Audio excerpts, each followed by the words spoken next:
My wife Katie and I had our daughter last December. The birth was really traumatic for both of us, but especially her. She ended up with postpartum depression and has been in therapy since. We agreed that she'd stay home full-time after everything that happened, so I've been the one bringing in the money. That's been our plan from the start. She'd focus on getting better and taking care of our baby, while I worked to cover the bills. Everything was fine for the first few months. She had her therapy sessions, I did my job, and yeah, it was hard. But we were managing. But then, about a couple of months ago, my boss came to me with this project. It was one of those big opportunity things, a lot of overtime, but it would be great for my career and also a nice financial bump for us. I talked to Katie about it, explained that it'd be intense for about 4 weeks, and she was totally on board. We figured her mom and her best friend Molly could help with the baby while I focused on work. Now, Molly's been Katie's best friend forever. She's a stay-at-home mom too, with 2 little kids, so it made sense for her to come over and help out during the day. At first, it was going great. Katie seemed a little more relaxed, Molly was good with the baby, and I felt like we had a solid support system going on. But as the project stretched on, things started to feel off. It was during the 3rd week that I first noticed something weird. Katie was colder with me. I'd come home after a long day, and instead of a normal conversation, she'd just give me these short answers or act distant. At first, I thought she was just tired. I mean, she's dealing with a lot, right? But then I noticed that Molly was hanging around more and more, staying later in the evenings, like way after dinner time, when she'd usually have gone home to her own kids. So, one night I get home, and Molly's there again. It's late, probably around 9 or 10, and instead of heading to bed, she's sitting on the couch with Katie. I say a quick hello and go straight to check on our daughter, like I always do. But as I'm walking down the hall, I hear Molly say something like, "See? He doesn't even stop to greet you first. Definitely a sign. A sign of what?" I turn around feeling pretty confused and ask her what she's talking about. And that's when the hit's the fan. Molly straight up accuses me of having an affair. She says I'm being distant, not paying attention to Katie, and that the long hours at work are just a cover-up. I was so blindsided by it, I didn't even know what to say at first.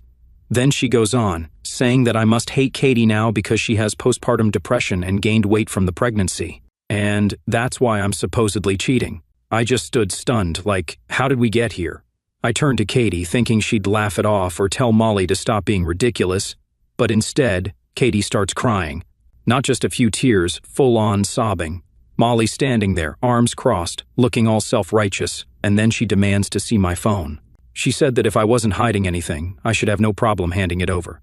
I refused, of course. It's my phone, and I'm not about to let her go through it like I'm some criminal. But then Katie looks up at me with these sad, tired eyes and quietly asks if she can see it. At that moment, something broke inside me. I can't even explain it, but the fact that she thought I could actually be cheating on her after everything we've been through just wrecked me. I'd been working so hard for us, for her and our daughter, and now she's sitting there thinking I've been sneaking around behind her back. But I loved her, and I wanted to prove her wrong, so I handed her my phone. She goes through it, looking for anything suspicious, and guess what? Nothing. There's no affair, no secret messages, no hidden apps. It's just my work emails, texts, and a bunch of dumb memes from my buddies. Molly doesn't back down, though. She starts yelling about how I must have deleted the evidence, like, seriously? That's when our daughter woke up from all the noise, and I lost it. I told Molly to get out of our house. I was done with her. She was causing more harm than good, and I wasn't going to let her keep stirring up this drama. Molly storms out, and I'm left with Katie, who's still crying on the couch. I wanted to comfort her, but I was so mad and hurt that I couldn't even think straight. Once I got our daughter back to sleep, I sat down next to Katie and tried to talk to her. I asked her why she didn't just come to me if she was worried. Why did she listen to Molly over me? She didn't have a real answer. She said she's been scared ever since I started working more, and Molly kept telling her that the extra hours, the overtime, were all signs of an affair. I reminded her that we talked about the project before I even accepted it. We knew it would be intense, but it was supposed to be a good thing for us, not something that'd tear us apart. She finally said she was sorry, that she shouldn't have doubted me. She even apologized for going through my phone, but the damage was already done, you know? Like, even though she said she believed me, the fact that she thought I was capable of cheating just didn't sit right with me. Over the next few days, things were tense. Katie seemed like she was trying to make up for what happened, but I could still feel that cold distance between us. It wasn't the same, and I couldn't stop thinking about how Molly had been planting all these ideas in her head. It wasn't fair. I thought we were supposed to be a team, but it felt like Molly was pulling her away from me. That's when I decided I needed to step back from work. The project was almost over, and I didn't want to give Katie any more reasons to doubt me. I wanted to spend more time with her and our daughter, to show her that I was still here, still committed to our family. But deep down, I couldn't shake the feeling that things would never go back to the way they were. And that was just the beginning. A few days after the whole Molly thing blew up, I thought things were getting back to normal. Katie was still acting a little off, but she wasn't crying or accusing me anymore, so I figured we were slowly moving past it. I even started scaling back on my work hours to be home more. It wasn't easy, but I wanted to prove to Katie that she could trust me. I thought that'd be enough. Boy, was I wrong. One day I get home from work, and the house looks like it's been hit by a tornado. Papers everywhere, drawers pulled out, cushions tossed around. It's like someone ransacked the place. The first thing that hit me was panic, thinking we'd been robbed or something. I shout out for Katie, but there's no answer. Then I hear our daughter crying from her room. When I walk in, she's in her crib, crying her little heart out, and no Katie, no note, nothing. Just a wrecked house and my baby girl totally alone. My mind's racing at this point. I call Katie's phone, but it goes straight to voicemail. I'm trying not to freak out, but I'm freaking out. Did something happen to her? Did she get hurt? I don't even know what to think. I start calling around, her parents, her friends, anyone who might know where she is. No one's seen her. Now I'm really worried, so I call my mom, asking if she can come over and watch our daughter while I try to figure out what the hell is going on. Before my mom can even get to the house, Katie walks in, with Molly driving her. I see the car pull up through the window, and I instantly feel a mix of relief and anger. Molly doesn't come in, which I'm honestly thankful for, but Katie walks through the door, eyes red, clearly upset, but not saying a word. I'm standing there in the middle of this wrecked house, holding our crying daughter, and all I can say is, "What the hell happened? Where were you?" And instead of explaining anything, Katie starts yelling. Not like the sad, emotional kind of yelling, but angry, almost like I did something wrong. She's accusing me of cheating again. She says the therapy I told her I was going to start is just a cover-up so I can sneak around and meet my mistress. At this point, I'm just in shock. Like, how are we back to this? We just went through this whole thing a few days ago, and now here we are again. I try to stay calm. I try to explain that I'm going to therapy because I need help dealing with all the stress and everything that's been going on, not because I'm hiding anything. But she doesn't care. She's convinced that everything I say is a lie. And then she does something I never thought she'd do. She hits me right in the face. It wasn't a slap either. It was a punch. My nose starts bleeding instantly, and I can't even process what just happened. She kind of freezes too, like she didn't expect to do that. Her face goes blank, and she just sits down on the couch, staring at the wall, completely zoning out. No apology, no reaction, nothing. I'm standing there with a busted nose, holding our crying daughter, trying to wrap my head around what just happened. I didn't know what to do. All I knew was that I had to get out of there. Not just for me, but for our daughter's safety. I wasn't going to take any chances after she laid hands on me. If she could do that to me, what if it happened again, but worse? So I call my mom back, telling her to come over ASAP, and while I'm waiting, I pack a bag for our daughter. Katie's still just sitting there, not moving, not saying anything. She's completely checked out. It's like the woman I married is gone, and I'm looking at a stranger. When my mom finally gets there, I explain the situation in the quickest way possible. She's shocked, of course, but she doesn't ask too many questions. We leave Katie on the couch, and I take our daughter to my parents' house. The whole drive over, I'm trying to process everything. Like, how did we go from a happy family to this mess? I know Katie's dealing with a lot mentally, but I never thought things would get this bad. I'm scared for her, but I'm also scared for myself and our daughter. I can't let this keep happening, but I also don't want to just abandon her. She's sick, I know that, but where do I draw the line between helping her and protecting myself? Once we're at my parents' place, I drop off my daughter with my dad and head straight to urgent care. My nose was throbbing the whole time, and I had blood all over my shirt. The doctor said it wasn't broken, but that it was going to be sore for a while. They gave me some pain meds and sent me home. By the time I got back to my parents' house, it was late, and my daughter was already asleep. I sat down with my mom, trying to explain everything that happened, but even as I said it out loud, it didn't feel real. My wife had hit me. My wife, the woman I love and had a child with, actually hit me, and now I had no idea what was going to happen next. The next morning, Katie's parents called me. They were obviously worried about her, and I told them what happened. I didn't mention the hitting part, though. I couldn't bring myself to say it. But they knew something was seriously wrong, and they suggested inpatient treatment for her. It was the first time anyone had said something that made sense. We agreed to separate for now. Katie would stay with her parents, and I'd stay at mine with our daughter. I wasn't ready to go straight to divorce, but I couldn't go back to living with her. Not like this. Not after what happened. I needed to protect myself and my daughter, and I couldn't trust Katie to not hurt me again. Again, that night, lying in bed at my parents' house, I realized I needed to do more than just wait for things to get better. I needed to take action, make sure I was legally protected if things went south. I started documenting everything. The ransacked house, the accusations, the hitting. I didn't want to think about a custody battle, but at the same time, I couldn't ignore that it might be coming. My heart was broken. I love Katie, but this wasn't her anymore. This was something else, something dark and messed up that had taken over, and as much as I wanted to believe she'd get better, I had to face the reality that she might not. So I did the only thing I could do. I kept my distance, prayed for her to get help, and made sure my daughter and I were safe. Update 1. So, after that night, I moved in with my parents, like I said. It wasn't easy. Every day I was thinking about what the hell had gone wrong in my marriage.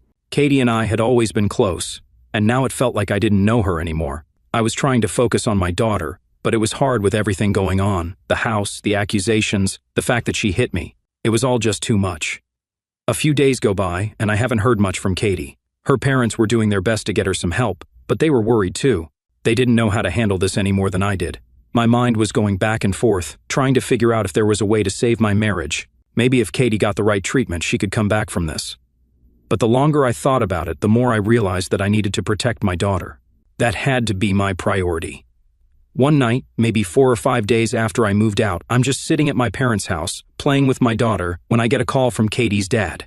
He says Katie's been asking to see our daughter. They were trying to get her into inpatient treatment, but she was refusing. Apparently, she was insisting that she could still be a good mom and that this was all my fault. I didn't know what to say to that. Part of me wanted to let her see our daughter, but another part of me was terrified. I mean, she left her alone before and she hit me. I wasn't sure if it was safe. Katie's dad told me that she wasn't doing well, and he was worried about her mental health. He asked if maybe she could see our daughter with him and Katie's mom supervising. I agreed, but only if it was in a controlled environment. I wasn't going to let her be alone with our baby. Not after everything that had happened. So we set up a visit at her parents' house. The whole drive over, I had this sinking feeling in my stomach. I didn't know what to expect. When I got there, Katie was sitting in the living room looking. Well, she looked bad. Her hair was a mess, her eyes were swollen like she'd been crying for days, and she was just staring at the floor. She didn't even look up when I came in with our daughter. Katie's mom tried to make things feel normal, like it was just a regular visit, but it was so awkward.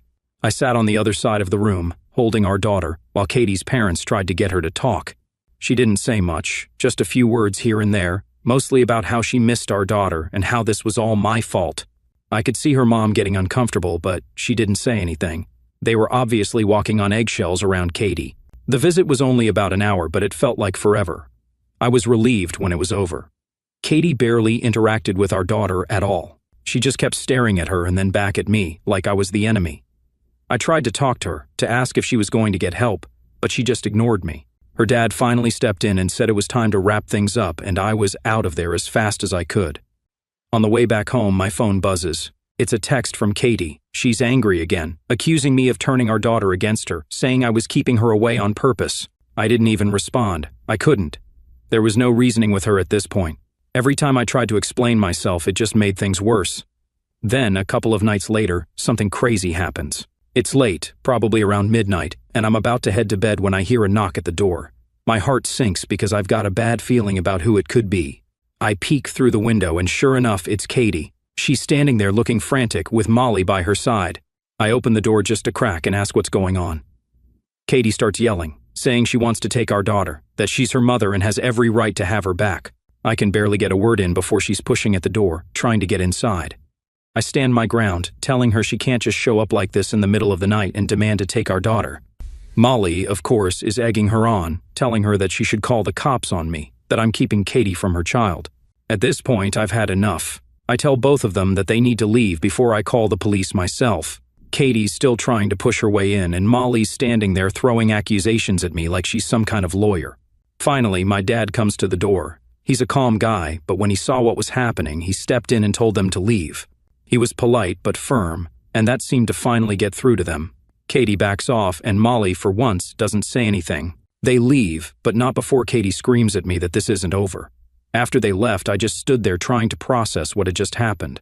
I mean, who shows up in the middle of the night like that, demanding to take a baby? I knew right then and there that I needed to take more drastic steps. Katie wasn't in her right mind. As much as I didn't want to escalate things, I had to protect my daughter. The next morning, I made some calls and started looking into getting a restraining order. I never thought my life would turn into this. Just a few months ago, Katie and I were a happy family. We had a beautiful baby girl, and now everything's falling apart. I don't know what's going to happen next, but I do know one thing. I have to keep my daughter safe, no matter what, even if that means keeping her away from her own mother. Update 2. So, after that late-night showdown with Katie and Molly, I knew things were just getting worse. I started the process to get a restraining order.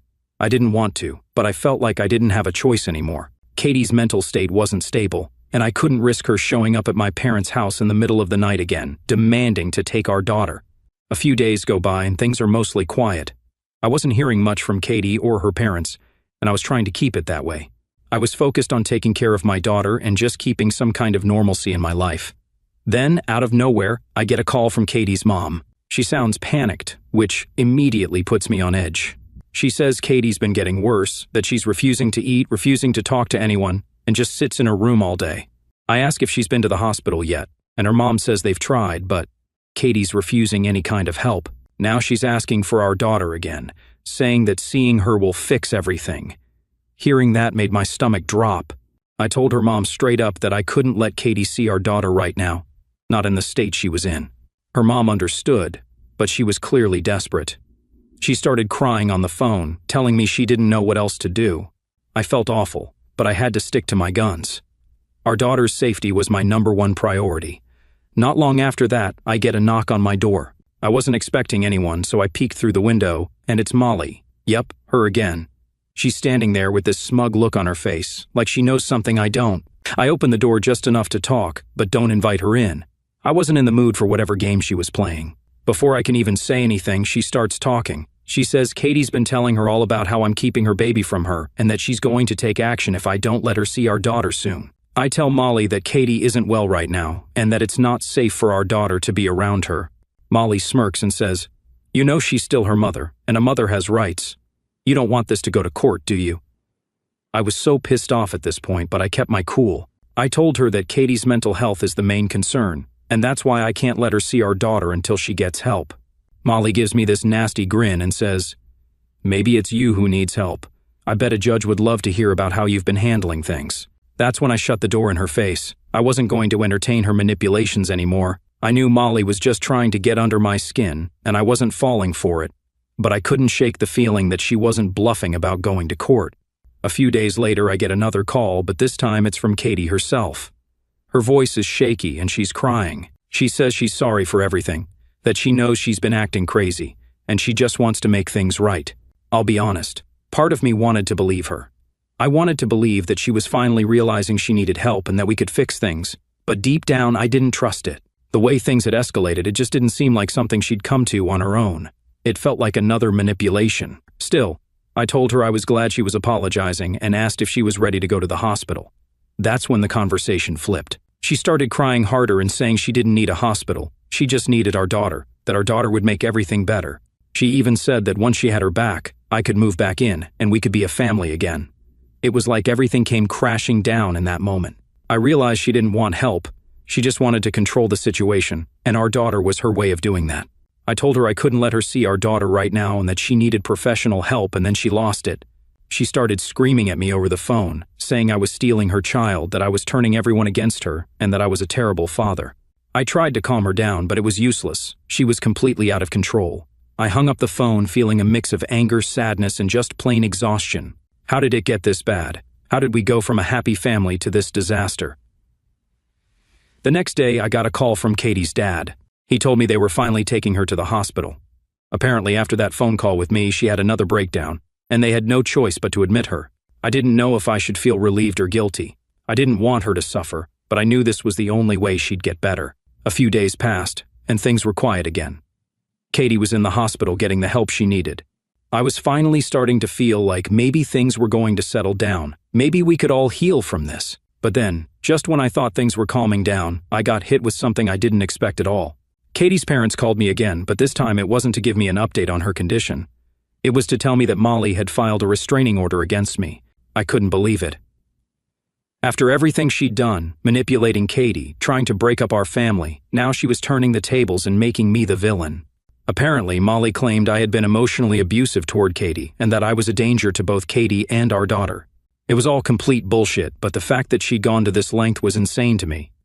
I didn't know what she hoped to gain from it, but it was clear she wasn't done messing with my life. Now I'm not only dealing with my wife's mental health crisis, but I'm also fighting off false accusations from her manipulative best friend. It feels like everything's spiraling out of control, and I don't know what's coming next. Update 3. So, after the whole restraining order thing from Molly, I was honestly in shock. I couldn't believe she'd stooped that low. I mean, I was the one trying to keep everything together while my wife was going through her mental health crisis, and now I'm the one getting accused of being emotionally abusive? It was like something out of a nightmare, and I was living it. I knew the restraining order was bogus, but the fact that she even filed it threw me off completely. I had to lawyer up and fight it, which was just another thing to add to the list of crap I was already dealing with. I spent days preparing with my lawyer, gathering evidence to show the court that Molly was the one manipulating Katie, not me. I had texts, emails, everything. But still, I couldn't shake this feeling of dread. What if they believed her? What if this whole thing turned against me anyway? The court date came up pretty fast. I walked into that courtroom feeling like I was on trial for something I didn't even do. Molly was there, all smug, like she had already won. Katie's parents were there too, sitting behind her, which hurt even more. I knew they were struggling with everything that had happened, but seeing them take Molly's side, that stung. The judge starts off by letting Molly talk. She goes into this whole dramatic story about how I've been emotionally abusive to Katie, how I've isolated her from her friends, aka Molly, and how I'm keeping her daughter away from her. It was ridiculous, but she said it with such confidence that I could see a couple of people in the courtroom buying into it. I sat there grinding my teeth trying to keep my cool. Then it was my turn.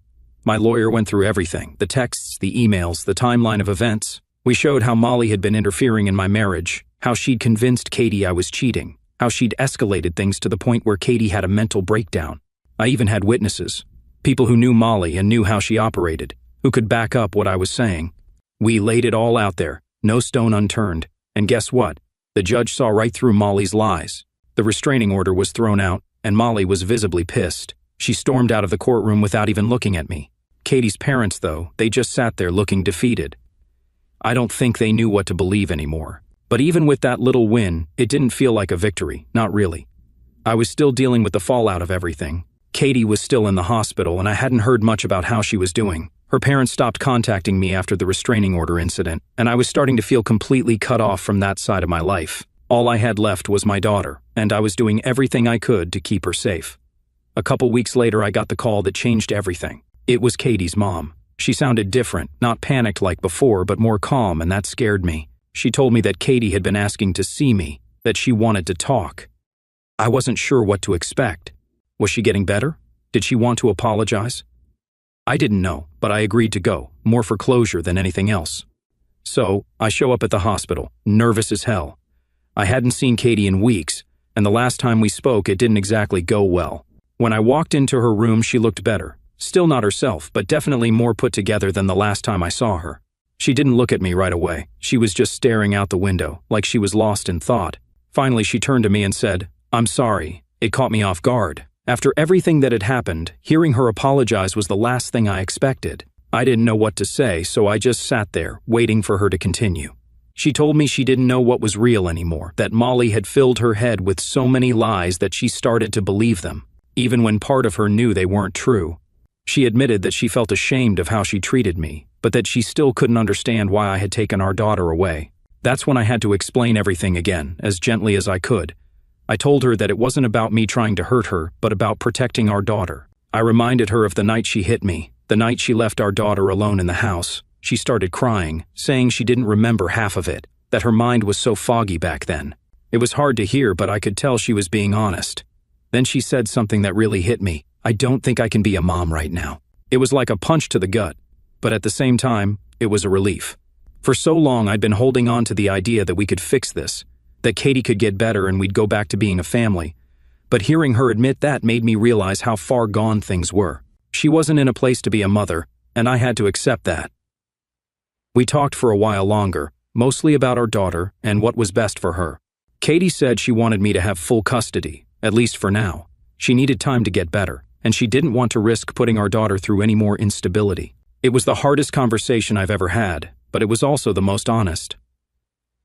When I left the hospital that day, I felt empty, but also like a weight had been lifted. I knew Katie wasn't out of the woods yet, but at least now there was some clarity. I wasn't living in this constant state of uncertainty anymore. I had a path forward, even if it wasn't the one I imagined when we first had our daughter. So here I am now. I've got full custody of my daughter, and I'm trying to build a life for the two of us. Katie is still in treatment, and I visit her occasionally, but things aren't the same. I don't know if they ever will be, but at least I know I did everything I could, and now it's about moving forward, one step at a time.